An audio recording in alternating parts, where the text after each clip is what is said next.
part 3 to putting together my granny square. So see on the top how I want to make sure that this threader is a really nice threader too, that I'm going straight across the top.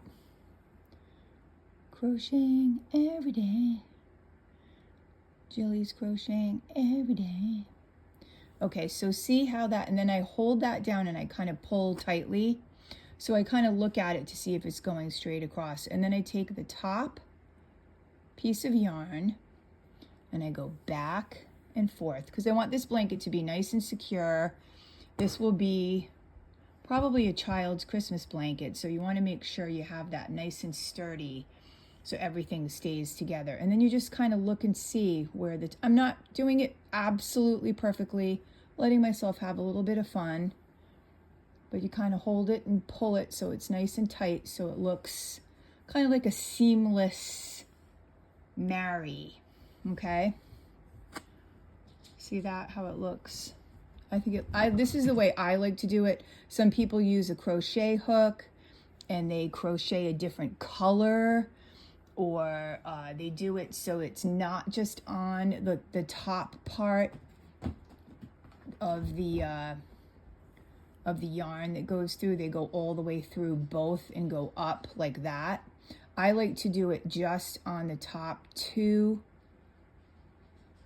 Sometimes what I'll do too is, if you can see, it's white, so sometimes it's kind of hard to see, but I've gone through that bottom one. I'll go back up and almost kind of like make a square so it's really super secure, and then go back through again.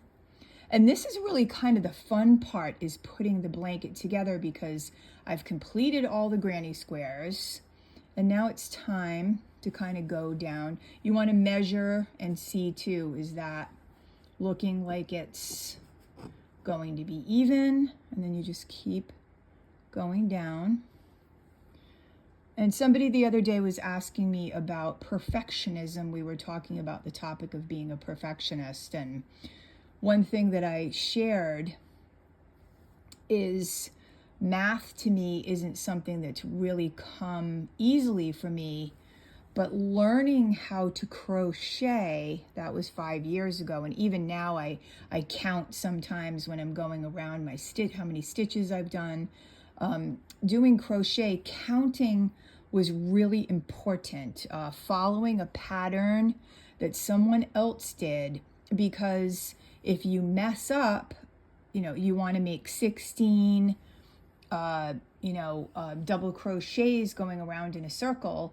That pattern needs to be even, especially if you're giving it as a gift, or you want to take photographs of it, or you just want it to look really nice and professional and well done.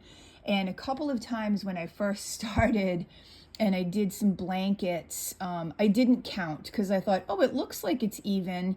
Well, all you really need to do is miss 1 or 2 stitches and that blanket is completely crooked. And what I did was I unraveled a bunch of stuff so I could have the yarn and not just ruin it.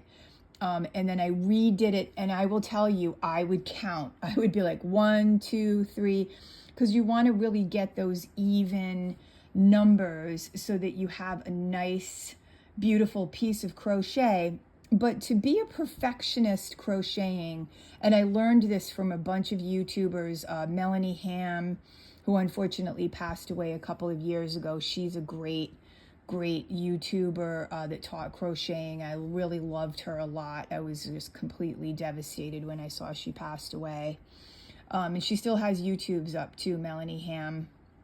And then another one that I really enjoy is Jada and Stitches, Jayda. And one of the things that I've heard crocheters say is that you're going to have some things that aren't going to be perfect. It's part of it, and it's also a handmade item. So, you might have something that's a little bit of an imperfection, but that's part of having something that's handmade. So what do you think so far? Love, love, Jilly.